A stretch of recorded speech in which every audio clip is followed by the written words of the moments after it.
Okay, welcome back. This is the last part, I promise, of these lectures for Unit 2, the historical lectures for Unit 2. When we last left off, we were talking about the greater empires that had developed in Mesopotamia, and that led to the Assyrian Empire and to the Neo-Babylonian Empire. In terms of art, we looked mostly at the reliefs from the Temple of Ashurbanipal in Nineveh for the Assyrian art, and we looked at the Ishtar Gate for Babylonian art. And for this lecture, the last thing we want to talk about is I just want to talk about the Persians and that leading eventually to a discussion about the Greeks. When we get to the classical period, we will talk a little bit about the conflict between the Persians and the Greeks. But for today, we're just going to talk about the Persians, the Persian Empire, and some of the art. In a way, the Persians, who, unlike the other empires that we're talking about, their empire was located outside of Mesopotamia in Iran, although it then stretched into Mesopotamia and eventually became the world's largest empire, until, of course, later the Roman Empire. And the Persians were master empire builders. They seem to have learned many of the lessons that the Assyrians had learned, but also had learned from the Assyrians some of the Assyrian mistakes. Probably most notably that in the Persian Empire, it was much more accommodating to the different peoples within the empire. It was an empire built on the notion of lots of autonomy. So each of the individual areas was given a lot of discretion within the context of this larger empire. Another thing that the Persians understood about empire even better than the previous periods, something that the Romans would also understand greatly, was the importance of roads. The Persians were massive road builders and understood that the roads connecting the different parts of the empire were the lifeblood, both in terms of economy and in terms of transport of troops. Um, So we have some images. Most of what we know about the Persian Empire either is of metalworks or of the ruins from a few major sites. Probably the most important site is Persepolis, which is this image right here and this image right there. Um, and and from these sites we see some of these really impressive relief sculptures. And it's kind of hard for us to imagine now, but when these things were actually built, it probably would have been the most impressive building in the world that had ever existed. These columns were incredibly tall and they held up aloft these giant wooden roofs. They would have been massive, amazing buildings. But at the same time, in the Aegean, which is the part of the Mediterranean surrounding the Greek islands, the Greek mainland, and parts of Turkey that are near Greece. So in the Aegean Sea, there were other kind of cultures that were developing. At first, what we see are these Cycladic cultures, and we see artwork like this. And then later, we see on the island of Crete, as well as on a few other islands, namely on Thera, um, we see some another kind of culture develop, which we call the Minoan culture. The Toreador fresco is one of the most famous parts, or famous works of art from Knossos, and one of the most famous examples of Minoan art. And then on the Greek mainland, we have developing a culture that we call the Mycenaean. And the we do not have the time today to talk about all the differences between these different cultures.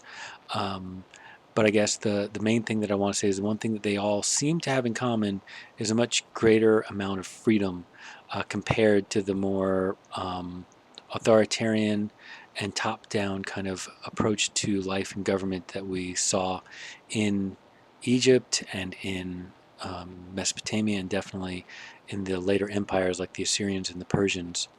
This is a life of that is about living, and a life that seems to be with a lot of competition between city-states, but in an open and free manner. Um, Yeah. Can The more I go into it, the more there would be to discuss. But we'll leave it at that. Which then leads into so these things are from, let's see, the Mask of Agamemnon is from about 1500 BCE, and so um, the last remaining Mycenaean and art of like this kind of period, probably around 1300 BCE, and then there was this long kind of gap, and then this new art starting to develop um, in the Greek islands on the Greek mainland, and this is what we would call Hellenic art or true Greek art.